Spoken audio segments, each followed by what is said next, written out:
آتے ہیں لوگ بعض جگہوں پہ، بعض لوگوں کے پاس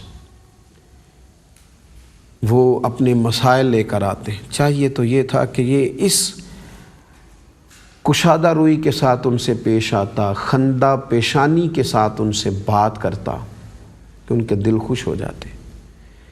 روتے ہوئے آتے اور ہنستے ہوئے جاتے، پریشان حال آتے لیکن خوش طبیعت کے ساتھ، خوش دلی کے ساتھ واپس لوٹتے۔ لیکن دفاتر میں بیٹھے ہوئے لوگ، ان کے رویے، ان کا انداز ملاقات لوگوں کو پریشان کرتا ہے۔ بندہ مومن اگر ایک ذہن بنائے نا کہ یار یہ خدا نے فضل کیا ہے، مجھے منصب دیا ہے، کشادہ روئی اس کی طبیعت میں پیدا ہوگی۔ اللہ کے پیارے رسول صلی اللہ تعالیٰ علیہ وسلم نے فرمایا تمہارا کسی مسلمان بھائی کے لیے خوشی کا موقع فراہم کرنا تمہیں مغفرت کا مستحق بنانے والے کاموں میں سے ایک کام ہے۔ تم اپنے بھائی کو خوشی کا موقع فراہم کر دو، اس کی مشکل کے لیے جتنی تم سے ہو سکتی ہے مدد کر دو، تم اسے خوش کر دو، اللہ تمہاری مغفرت فرما دے گا۔ تمہارے لیے موقع بن جائے گا اگر تم یہ کام کرو۔ اور پھر ایک تو یہ ہے کہ کسی کی حاجت روائی کرنا، اس کی مشکل میں اس کی مدد کرنا، اور ایک یہ ہے کہ چلو اگر کسی شخص کے ساتھ ہمارے معاملات ہیں، ہمارا لین دین ہے اور اللہ نے ہمیں گنجائش دی ہے تو سامنے والے کو تھوڑی سی آسانی کر دی جائے۔ ہمیں اللہ نے گنجائش دی ہے، کام چلتا ہے اور سامنے والا تنگ دست ہے، مجبور ہے، تو اس کے لیے اپنے دل کو بڑا کیا جائے۔ نبی کریم صلی اللہ تعالیٰ علیہ وسلم نے فرمایا جس نے کسی تنگ دست کو مہلت دی یا اس کا قرض معاف کر دیا، اللہ تعالیٰ قیامت کے دن اسے اپنے عرش کے سائے میں رکھے گا، اور فرمایا قیامت کے دن خدا کے عرش کے سائے کے علاوہ کوئی سایہ بھی نہیں ہوگا۔ اسے تھوڑی گنجائش کر دو، اس کے لیے ذرا آسانی کر دو، تھوڑی سی اگر تم اسے مہلت دے سکتے ہو، تمہارے پاس وسعت ہے تو تم اسے، میں نے دیکھا ہے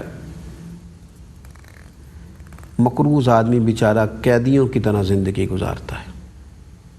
چھپنے کو جگہ ڈھونڈتا ہے، اور خدا معاف کرے بعض مقامات پر جھوٹ بھی بولتا ہے، چونکہ تنگ دست ہے، مجبور ہے، اس کے پاس گنجائش نہیں ہے۔ اس کی حاجت روائی کی جا سکتی ہے، اسے گنجائش دی جا سکتی ہے، لیکن اسے تکلیف دی جاتی ہے۔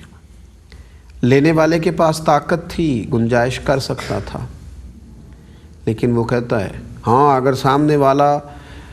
وہ سمجھتا ہے کہ یہ طاقتور ہے تو پھر تو کہتا ہے کہ چل بھائی تیری مہربانی دے دے، لیکن اگر تنگ دست ہے، مجبور ہے، غریب ہے تو پھر کہتا ہے کل شام کو پیسے دینے ہی پڑیں گے، تمہیں ہر صورت دینے ہیں، ورنہ یاد رکھو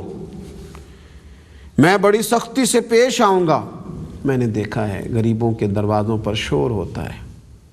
مقروض بیچارے شدید آزمائش کا شکار ہے، ذہنی کوفت کا شکار ہے، صبح کا سکون گیا، رات کی نیند گئی، کھانے کی لذت گئی،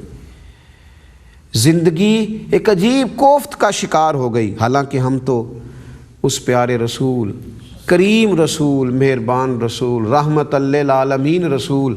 صلی اللہ تعالیٰ علیہ وسلم کے ماننے والے ہیں، جنہوں نے فرمایا تھا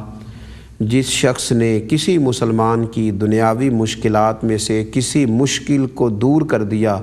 اللہ تعالیٰ اس کی قیامت کی مشکلات میں سے مشکلات کو دور فرما دے گا۔ اور حضور علیہ الصلوۃ والسلام فرمانے لگے جس شخص نے کسی تنگ دست پر آسانی کی، اللہ تعالیٰ اس پر دنیا اور آخرت میں آسانی فرمائے گا۔ اور نبی کریم علیہ السلام فرمانے لگے جس نے کسی مسلمان کی پردہ پوشی کی، اللہ تعالیٰ اس کی دنیا اور آخرت میں پردہ پوشی فرمائے۔ اور حضور فرمانے لگے جب تک کوئی بندہ اپنے بھائی کی مدد میں مصروف رہتا ہے، اللہ تعالیٰ بھی اس کی مدد میں مصروف رہتا ہے۔ چاہیے تو یہ تھا کہ اس پر گنجائش کرتا، اس کے لیے آسانی کرتا، تو اللہ کے قریب چلا جاتا، دعاؤں کی قبولیت نصیب ہو جاتی۔